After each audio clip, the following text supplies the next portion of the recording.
Magandang araw mga kaibigan. Bigyan natin ng reaction, opinion itong post ni Sas Rogando Sasot. May 4 na emoji dito. Parang di ko ano ba ito? Crying or laughing emoji? Yeah. Isinare niya dito yung statement ni ex-Senate President Franklin Drilon tungkol kay BP Sara. Na to me is acknowledgement sa lakas. To me, isa itong papuri, pagsaludo kay BP Sara. Sinong mga nataranta, lumuluha. Mga kapwa niya dilawan, Risa Ontiveros. Pakinggan mo ito, Risa. Sabi ni Senator Drilon, let's face it, Sara Duterte is the strongest candidate in so far as 2028 is concerned. Yan ang pahayag niya kahapon. Ano ngayon? Anong sabi ni Senator Ontiveros? We can slay her. Slay, yung tatalunin natin siya if only we unite. Meron ba? Kaya nag-press con siya kahapon, si Senator Ontiveros. Mabuti at klinaro niya na he's really ready, available to run in 2028 pag pipiliin siya ng opposition, united opposition. Ganon yung pag ano nyo, united opposition. Ang tanong ko, how does she define, paano niya, anong ibig niya sa united opposition? Sila lang ba ng mga dilawan? Kakamping, yan. Isa lang yan, dilaw kakamping. Or kasama na rin ang mga makakaliwa? Or kasama na rin ang Marcos camp? Yan ba ang ibig niyang sabihin sa united opposition? Kasi yan ang kanilang strategy ngayon eh. Uniteam 2028. Para may pag-asa tayong talunin si BP Sara, magkaisa tayo. So, si Risa, pag siyang piliin ng United Opposition, ready siya. Mabuti, klinaro niya. Pwede rin akong maging Vice President or whatever rule na ibigay nila sa akin. At least okay na, no? Klaro na. Kasi nga, kung sila sa dilawan, sa kakamping, nandyan pa naman si Madam Leni. Nandyan pa si Bam Aquino. Yun yung mga na lumulutang ng mga pangalan sa grupo ng kakamping. May nabasa kong post ni Senator Kiko Pangilinan na they will try their best to convince Leni Robredo to run sa 2028 kasi sa mga surveys si Madam Leni ang pinakamalakas. And kung ako ang kakamping dilawan, ang pipiliin ko Leni kaysa Ontiveros. At least si Leni, sa opinion ko lang ito, wala siyang bahid ng korupsyon. As in, wala. Ang problema lang natin sa kanya noong 2022, yung tinatawag natin siyang lutang. To me, mas maganda na lang yung lutang. Sana maibalik ko pa ang panahon.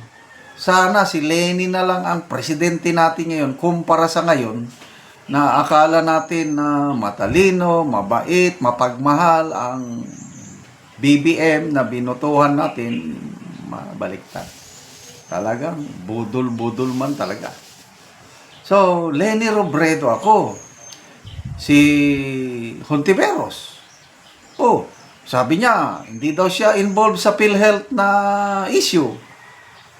Wala daw siyang insertion. Depende sa taong bayan kung paniwalaan. Basta nandyan yung nakakabit sa kanyang issue pangalan niya yung PhilHealth, kaya tinatawag siya na PhilHealth Queen at saka Insertion Queen. Nababasa ko lang itong mga post mga post sa social media. Queen of Insertion and Queen of PhilHealth, mga ganon. So, okay, so ano kaya ang reaksyon ni Risa sa mga ganitong statements ng kapwa nila Dilawan? Ito sina Senator Franklin Drilon, ito yung mga original na Dilawan. And sumasaludo ako. Hindi naman lahat ng Dilawan masama. Ako, saludo ako kay Senator Drilon. Itong si Congressman Edgar Erice. Dilawan yan. All throughout, Liberal Party siya. Tignan nyo, napaka-objective yung ano niya. Ipinupos niya na dapat ma-impeach si Pangulong Marcos Jr. Sabi niya, dahil pinabayaan niya yung budget. Command responsibility. So at least to me, may matitino pa rin ng mga Dilawan. Si Atty. Roy Nagwanson, Dilawan kakamping yan tingnan nyo ngayon yung stand niya. Yan ang mga kailangan nating leader sana. So, ano ang kinabukasan ni BP Sara?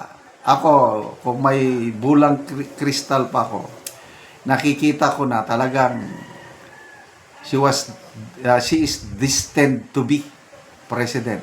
Noong 2022, pwede naman siya, kailang I think inalaw ng Diyos yun na hindi siya nagpresidente kasi nag-undergo muna siya ng trial ngayon.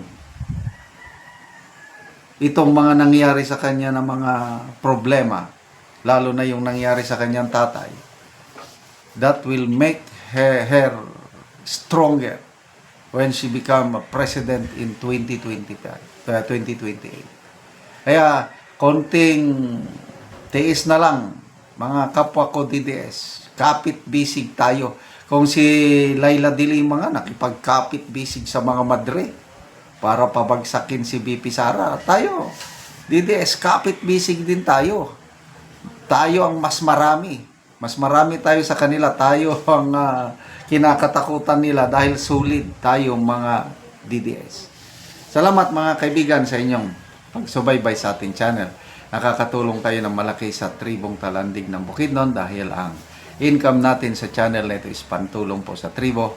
Namimigay tayo ng libreng yero at pako para makapagpatayo sila ng mas maayos na tirahan. Panoorin nyo ang video na ito.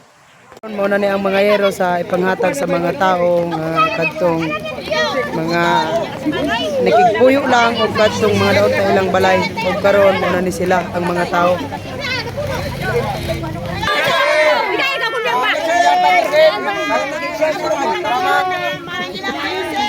Salamat sila sa bahalag nagaulan.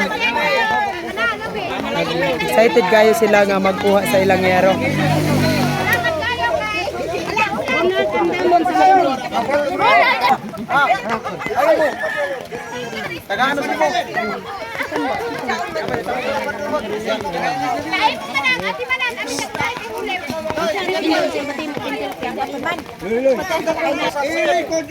Sana ato.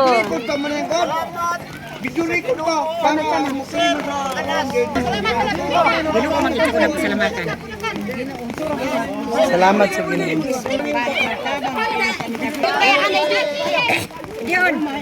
So, bahalag nagaulan, excited kayo silang angkol. Ay makakatok na sila. May isog ka maan. Kunay da yan siya. Ay, tama na kayo rin, sir. Sabaan sila. Pato na buswangan. Muna ni ang balay ni angkol.